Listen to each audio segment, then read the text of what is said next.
first question ask for John Pork. They call our teammate John Pork. His nickname Chanko, but I don't know, people call him John Pork. Well, guys, please don't call him John Pork. He's very upset. People recognize him in the street, you know. Yeah. They call, hey, John Pork. Update berita UFC yang menarik untuk diikuti. Berita pertama datang dari gelaran UFC Fight Night Abu Dhabi 2026 yang akan diselenggarakan besok malam. Seperti yang saya ulas dalam konten terdahulu, sudah menjadi rahasia umum bahwa fans UFC di Abu Dhabi memiliki corak yang hampir sama dengan sebagian fans UFC Indonesia, yaitu fans fighter seagama. Karena itu, banyak sekali fighter muslim yang akan menjadi roster di event kali ini. Di main eventnya saja, kita akan disajikan sang mantan juara kelas berat ringan, yaitu Muhammad Ankalaev, melawan fighter yang sedang menanjak asal Uzbekistan, yaitu Bogdan Guskov. Seharusnya laga ini bisa dimenangkan oleh Ankalaev, karena meskipun Guskov tampak lebih eksplosif, Ankalaev memiliki teknik yang lebih adaptif dan kreatif dalam setiap serangannya. Apalagi jika Ankalaev mau mengkombinasikan dengan level change gulatnya, maka kemungkinan besar Ankalaev akan menang. Tapi saya tidak yakin Ankalaev akan menggunakan gulatnya dari awal, karena ia hanya akan menggunakan gulatnya sebagai rencana cadangan saja. Namun bukan Ankalaev yang paling saya nantikan di event kali ini, melainkan debut dari rekan latihan striking Islam Makhachev yang pernah menjadi juara dunia Muay Thai 2 kali, yaitu Chanko Zainukov aka John Pork. Yaps, Chanko adalah salah satu anomali karena ia sudah cukup terkenal bahkan sebelum debut. Ya, walaupun gara-gara aksi tak sengaja Makhachev yang menyebut namanya seperti John Pork. Ini sebenarnya ironis sih, karena seorang muslim tapi justru terkenal dengan nama makanan haram. Selain itu, ada juga fighter semi model yang cukup ditunggu, yaitu Islam Dulatov.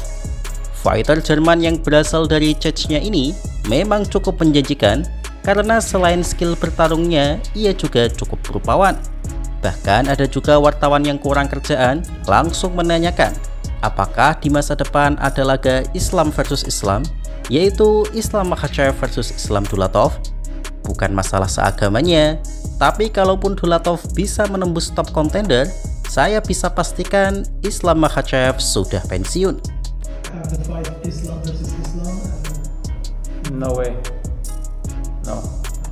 Because Islam, we don't know each other, but you know, I met Khabib one time, and these people are for me like big brothers, you know, and like especially Islam against Islam, I think it's not so nice. And he's from Dagestan, I'm from Chechnya, you know. It also would be a lot of political stuff if two named Islams would fight against each other, you know. But anyway, he's champion, you know. I'm just the beginning of my career, so it don't make even sense to talk about this. But no, it's not a fight who I would ever be interested in. Berita kedua datang dari sang raja kelas ringan, yaitu Justin Gaethje, yang dengan tegas kembali mengatakan bahwa Ilia Topuria tak layak untuk rematch melawannya. Petarung yang dijuluki The Highlight karena hampir selalu mendapatkan bonus performance of the night ini ditanya oleh wartawan dalam satu kesempatan, apakah Topuria layak mendapatkan rematch atau tidak, mengingat Topuria sudah melayangkan tantangan lewat Twitter beberapa hari lalu. Justin dengan tegas menolak ide itu karena dia tidak memiliki alasan apapun untuk menerima tantangannya. Rematch itu biasanya terjadi jika pertandingan berlangsung super ketat sampai split decision, atau terjadi epic comeback seperti laga Kamaru Usman versus Leon Edwards. Menurut Justin, Topuria tak masuk kriteria itu karena Justin tidak hanya menang beruntung, tapi benar-benar menghajarnya dengan sangat brutal sampai di titik pihak Topuria meminta ampun di ronde keempat. Lagi pula, Topuria juga merupakan juara baru di kelas ringan dan belum layak mendapatkan privilege sebagai sang legenda kelas ringan. Ingat, di kelas ringan loh ya. Kalau di kelas bulu, saya pikir dia layak agar fans Topuria tidak salah paham dengan ucapan saya. Justin berpikir bahwa masih banyak kontender lainnya yang lapar dan memburu sabuknya. Karena itu tidak fair jika memberikan rematch pada Topuria. Justin bahkan secara spesifik menyebut nama Arman Tsarukyan sebagai petarung yang jauh lebih layak untuk melawannya. Justin tidak menjelekkan Topuria. Ia yakin Topuria bisa comeback stronger dan akan menjadi masalah besar bagi siapapun yang akan melawannya nanti. Tapi Justin juga menegaskan bahwa dia tidak akan menerima rematch. Ali Abdelaziz selaku manajer Justin juga memberikan kisi-kisi bahwa Justin akan menghadapi lawan yang belum pernah ia hadapi sebelumnya di title defense pertamanya. Dan kalau kita melihat ranking kelas ringan saat ini, sangat besar kemungkinan lawan itu adalah Arman Tsarukyan, karena top contender lainnya yaitu Ilia Topuria, Charles Oliveira, Paddy Pimblett, dan Max Holloway sudah pernah ia lawan. Saya rasa Justin akan mengalami ujian yang sangat berat jika menghadapi lawan seperti Arman Tsarukyan, karena tak seperti Topuria yang cenderung maksain bermain boxing, Arman tak sungkan akan langsung main gulat. Saya rasa takedown defense Justin bisa menahan takedown Arman, tapi yang menjadi masalah adalah apakah kardio Justin bisa mengimbangi kardio Arman yang sedang prime-prime-nya. Mengingat saat melawan Topuria pun, kardio Justin sudah jauh menurun dari masa primanya. Karena itu sebagai fansnya saya berharap Justin mendengarkan saran ibunya, yaitu sudah nak, pensiun saja. Prestasimu sudah cukup dan nikmati saja hasil kerja kerasmu.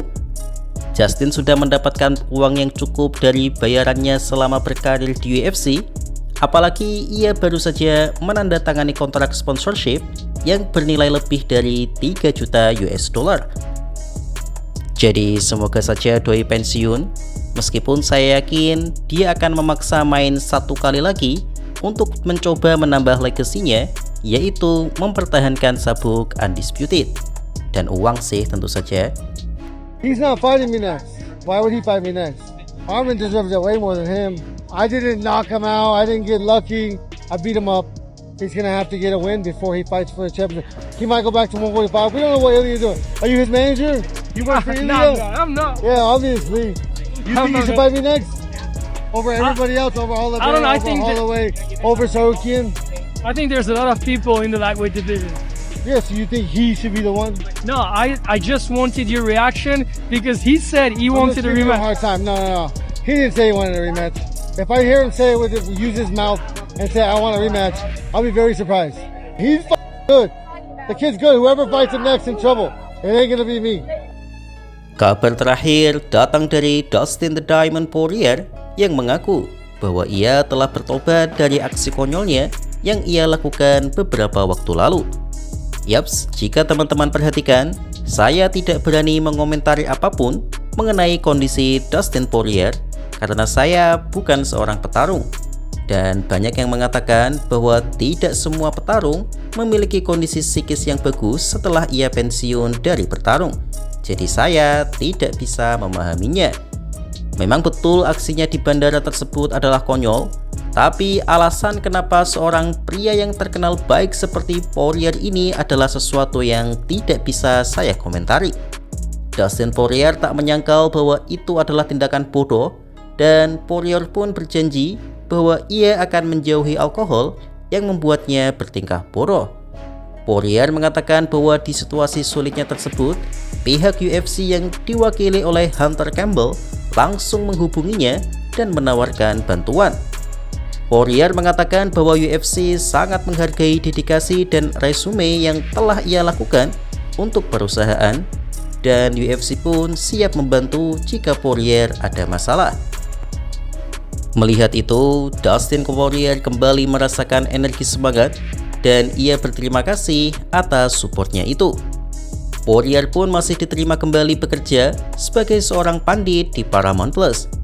Ia memang seorang gladiator seperti Dustin Poirier membutuhkan pekerjaan bukan semata-mata untuk uang, tapi lebih pada supaya ada kegiatan agar jiwanya tidak kosong. Yang membuat saya agak heran adalah Dana White sama sekali tidak hadir di Poirier. Padahal dulu Dana White dikenal sebagai sahabat bagi para petarungnya di balik layar. Bahkan tak sedikit fighter era lama yang curhat pada Dana, sehingga para petarungnya pun menganggap Dana sebagai teman, bukan hanya bos. Tapi saat ini peran tersebut sepertinya sudah digantikan sepenuhnya oleh Hunter Campbell. Apakah rumor yang mengatakan bahwa Dana White mulai kehilangan mood dalam memimpin UFC adalah nyata? Tulis di kolom komentar ya.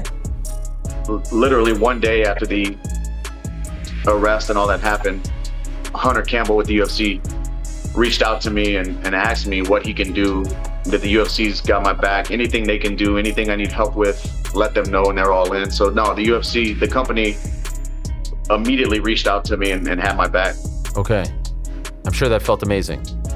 Yeah, I believe his exact words were something on the line of, I can't let somebody who fought for this company for over 15 years try to handle all this on his own or something. Like, we have your back. Let us know what you need from us. Wow, that's amazing.